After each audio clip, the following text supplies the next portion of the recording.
he's committed to someone, so Yeah, I've got to get you just take the free one. Yeah. You know, you've got the makings of being a really good stoppage player. My name's Damien Carroll. I'm Head of Development here at St Kilda, into my 4th year now, working primarily with the 1st to 3rd year players at the football club. We've got 18 players who sit in that range at the moment out of the 45 listed players, so it's quite a big number of young players we've got here at the Saints. Well done, good week. We're closing in on first practice match, but before we do that, I want to hear from any shout outs with the group, things that you've noticed we've done well on the track or off the track.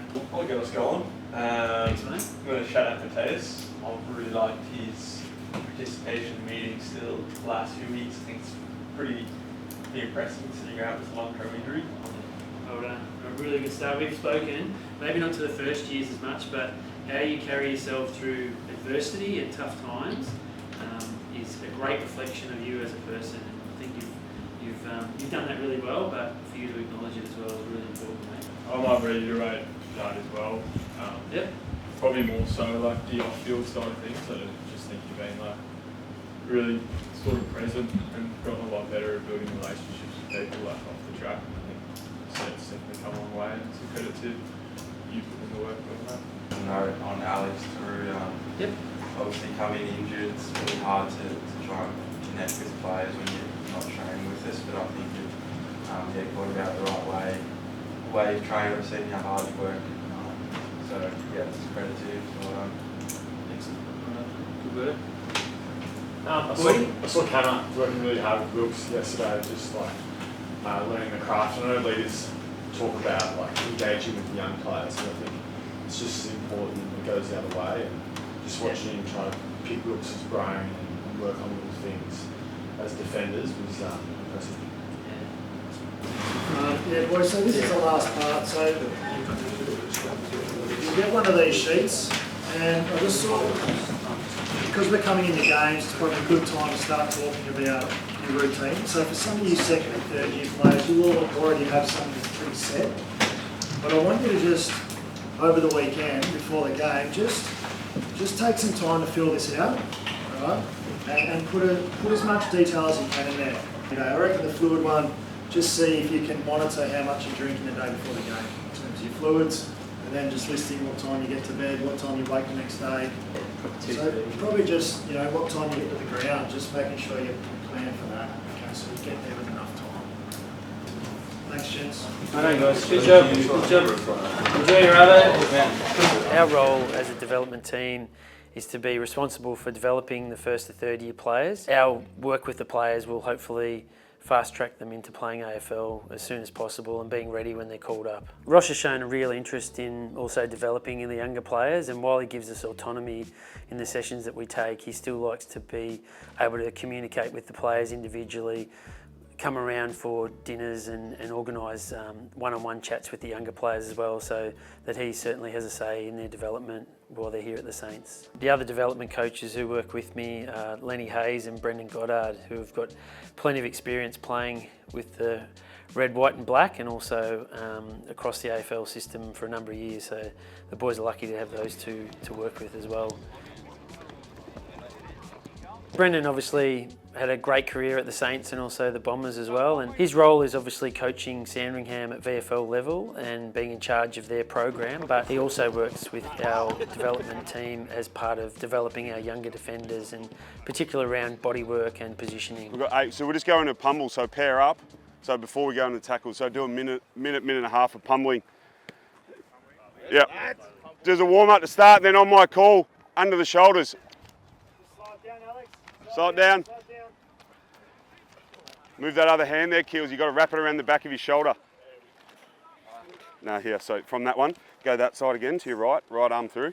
You've got to adjust that one there. Yeah. Tackle him. That's it. And then you can pull him into your chest. Tackle with your chest. There you go. Same with it. Good. That's better. No, with Lenny now. With Len. Oh, man, knee. Get the ball through. Press on. Just go. Press. Give me the run. Good out. Good. Good run. Get him. Yep, 6. Get running. So that was the first time in that last layer, right? So once the Yeah, I don't know when to go. Yeah, that's right. So once the first 2 guys go, He's committed to someone, so I yeah, just got to get the you free just one. you just take the free one. Yeah. Yeah, but don't sit back and wait for him to come to you, because one, if he receives that ball, he's harder to tackle because he's got more momentum.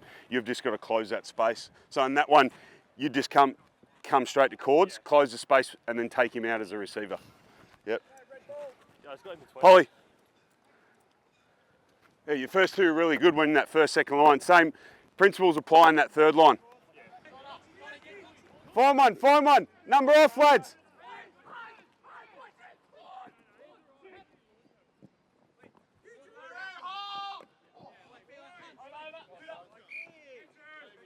Yeah, Al.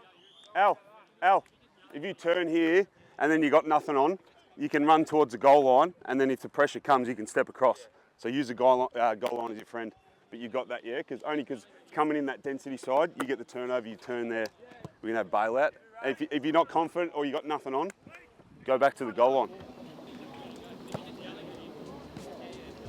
So probably the big difference between playing under 18 football and coming to the AFL system is around team defence and also around body work and how you position your body and how you use your body to your advantage, but also not be put in situations where you're susceptible against bigger players as well. So they're big areas for us, and particularly with the different rules that they come into from under 18s around zoning, the game can look quite different at AFL in terms of how teams defend as well. So most of them have got pretty good, strong abilities to attack the game, but we do need to try to educate them on the way we want to defend and also the way that they can use their body to their advantage as well. So Lenny is in his 3rd year back at the Saints. He's been the midfield coach, and his work now in the development space is with our younger midfield players. So a number of players who are playing in the seniors, but also honing their craft at Sandringham at the moment, working with them to improve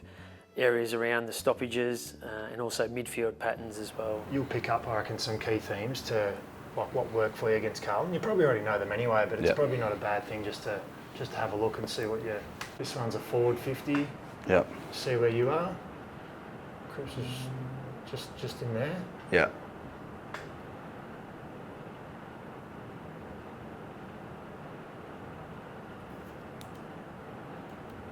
What'd you do well there?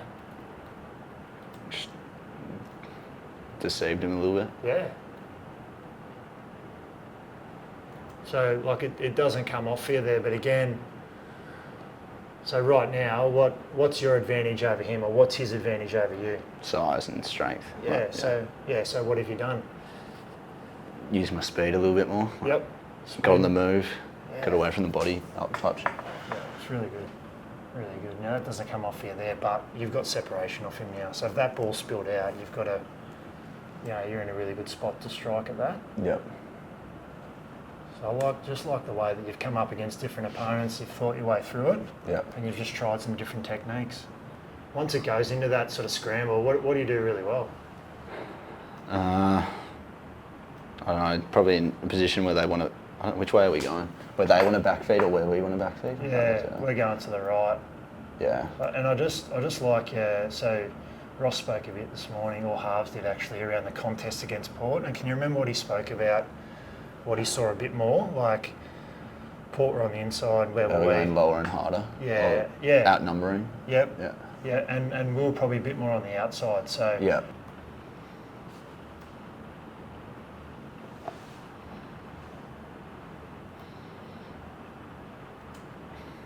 I struggled when he did that. He just put his arm out and just literally just held me out, but. Probably got a bit of jumper there. Yeah, he did. I remember it. Yeah. So, and this is just a few from Port. So right now, what's your advantage over your opponent? Size. Yep. Well, he wasn't as aggressive in the Port game, I reckon, compared to. Yeah, and that's Carlton. that's good that you're able to pick that up. But I like the fact you slip inside in there, because that's where that space is. So, and because you're a fair way away, it's good to be able to come to the inside there. But yeah, and then it's just adding that little bit of aggression to it. Yeah.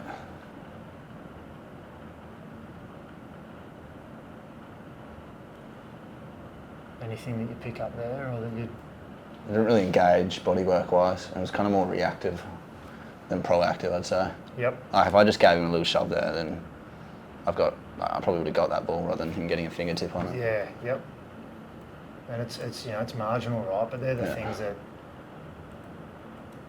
it's good that you're able to, you know, to be able to see that and identify that. What are a couple of the key things you've learnt in terms of what your body work, what's worked for you, and then maybe the differences between the two games? Yeah, well, kind of just assessing your opponent, Yep. and then I think I just assessed that better and was probably more focused on my game, but also including those things compared to the Port game, where I was probably just focused like trailering around their mids. Yep. Yeah, so. Yeah, no, that's fine, mate. That's good. That's all I reckon you need to. If you can identify a couple of key things, and I like the fact that you're starting to think about your opponents. And I reckon a good thing to do is when you do come up against some of these guys, like you might have some notes from each game, and you might go, okay, Carlton and Cripps, okay, what worked, what didn't. Yep. Mate, there's so much coming at you guys at the moment, and there's so much learning. But I think you're doing a really good job. Like you've picked up the game plan really well, and even this stuff you can identify, you know, what worked, what doesn't, and you know, you've got the makings of being a really good stoppage player, and that's what I reckon the best ones that I've played with and come up against, they do that really well. They see where the space is, they know who they're on. Yeah. And I reckon the other ones having that really good connection with the ruck, and you'll build that over time. But I just think you're on your way, mate. And you've given yourself sort of every chance to start the season really well. So it's been good, mate. Just keep working on it. Awesome. Yeah. So having Lenny with plenty of experience, having played at the highest level and also being a great of the Saints and part of the GWS coaching team before he came to the Saints here, he's got plenty of experiences behind him, and the younger players really thrive under his education and first-hand experience on how to run correctly, their running patterns, and also particularly around the physical nature and body work at contests and tackle pressure. So with our program here at the Saints, obviously we know what the players are doing between 8 and 4:30 p.m. every day, but it's also about giving them the skills that they can cope when they go home, being able to cook for themselves and also prepare for the next day as well of training and being ready. So really giving them the life skills to be able to get back here in good shape and go again. Because it can go straight from the cooktop to the oven. Get a close up. How are we looking? It's looking beautiful. It's coming along. This makes me so happy watching it. And then we're just going to put the mince in. Do you want to do a little squash in there? Yeah. Go on, break it up. No, you should never do that. Not with the metal. No, I've heard that before. And you just lit a towel on fire.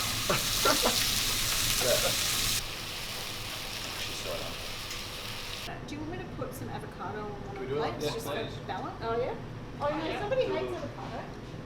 Don't give it, load it up. It's alright, I'll solve it. Load it up. Maybe on the salmon one? So, that's everything you've made.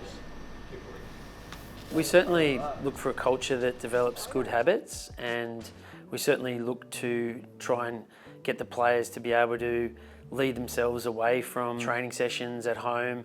Working with Tony Brown in the player development space is as important as their football at the moment, but we're trying to get them to firstly develop and lead themselves and then be part of a team that will lead each other. So developing good habits in the first couple of years is critical to them being a long-term AFL player. So we really focus on those particular areas across technical, tactical, physical, and even their personal side, as well as developing their mental skills as well to cope with the AFL demands that are placed upon these young players. Happy to help.